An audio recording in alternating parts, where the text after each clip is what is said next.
শত প্রতিকূলতা সত্ত্বেও, রাজনৈতিক অস্থিরতা সত্ত্বেও আপনারা জানেন যে আমাদের রেমিটেন্সের প্রবাহ সর্বকালীন সময়ের সবচেয়ে বেশি।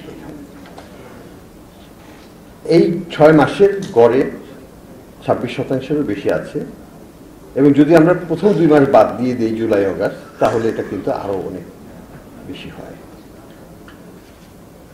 এই 6 মাসে আমরা ডিসপাইট জুলাই আগস্টের ঘটনা প্রবাহ বাদ দিয়েও আমাদের রেমিটেন্স নেট বৃদ্ধি হয়েছে $3 বিলিয়ন, যেটা একটা বড় একটা অবদান রেখেছে। আমাদের এক্সপোর্ট বেড়েছে প্রায় $2.5 বিলিয়ন। $5.5 বিলিয়ন কিন্তু আমাদের অনেক কাজে লেগেছে এই দুঃসময়ে। এটা আমাদেরকে কি করতে দিয়েছে? এটা আমাদেরকে যেটা হয়েছে, আমাদের ব্যালেন্স অফ পেমেন্টের যে ঘাটতিটা ছিল, সেই ঘাটতিটা কারেন্ট অ্যাকাউন্টে যেটাকে বলি আমরা, সেই ঘাটতিটা কিন্তু এখন আর নাই। এটা ছিল $3-4 বিলিয়ন এই 6 মাসে অন্যান্য বছর। এই বছর এটা $200 মিলিয়ন নেমে আসছে, অর্থাৎ নাই। এটা কিছু না, $200 মিলিয়ন $300 মিলিয়ন ঘাটতি, it's nothing compare to $3-4-6 billion $5 billion ঘাটতি।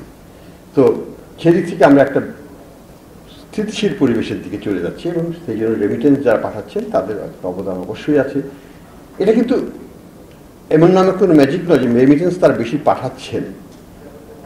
আসলে যেটা হয়েছে, টাকার যে পাচারটা ছিল সেটা বন্ধ হয়েছে, অর্থাৎ গুড গভর্নেন্স দেশে ফিরে আসাতে দেশের অর্থনীতিতে নেট রিটেনশনটা বেড়ে গেছে।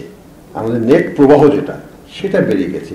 যেটা দুবাই থেকেই পাচার হয়ে যেত হুন্ডির মাধ্যমে ইত্যাদির মাধ্যমে, সেই জায়গাটায় আমাদের একটা উন্নতি আমরা দেখতে পাচ্ছি, যে কারণে রেমিটেন্সের প্রবাহ বেড়েছে। যদিও এই বছর যারা বাইরে গিয়েছেন তাদের সংখ্যা কিন্তু গত বছরের চাইতে অনেক কম, কিন্তু সেটাতে কিছু আসে যায় না। আসলে যারা টাকা পাঠাবে তারা পাঠাবেন, কিন্তু সেই টাকাটা কি আমরা দেশে পৌঁছাবো কিনা সেটা ডিপেন্ড করে আমাদের নাগরিকদের, যারা এখানে ক্ষমতাশীল, যারা অর্থবান বিত্তবান, তারা এই টাকাটা দেশে রাখতে চান বা চান কিনা সেটার উপর। কাজে আমি মনে করি যে গুড গভর্নেন্স হওয়াতে দুর্নীতি কিছুটা হলেও কমে যাওয়ার কারণে আজকে আমাদের এই রেমিটেন্সের প্রভাবটা বেড়েছে।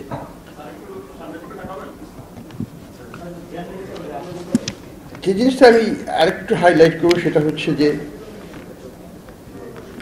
আমাদের যে পলিসিগুলো আছে সেখানে কিন্তু আমরা মোটামুটিভাবে কোনো বড় রকমের কোনো বৃদ্ধি না করলেও আমরা কিন্তু এখানে অনেকগুলো ইনসেন্টিভ এবং অনেকগুলো পরিবর্তন ওভার টাইম করা হয়েছে গত 2-3 বছর ধরে। এবং এইগুলোর মধ্যে আছে যেমন ইনসেন্টিভটাই এখনো বর্তমানে এক্সচেঞ্জ রেট 122 টাকা, কিন্তু আমরা কি দেখি, আমরা কিন্তু এরপরেও ওই যে 2.5% ইনসেন্টিভ যেটা দেওয়ার, সেটা কিন্তু সরকার দিয়ে যাচ্ছে। এটাতে কিন্তু সরকারের প্রায় 7,000 কোটি টাকার মতো লাগছে বছরে। এটা বড় রকমের ভর্তুকি, সেটা কিন্তু সরকার দিচ্ছে।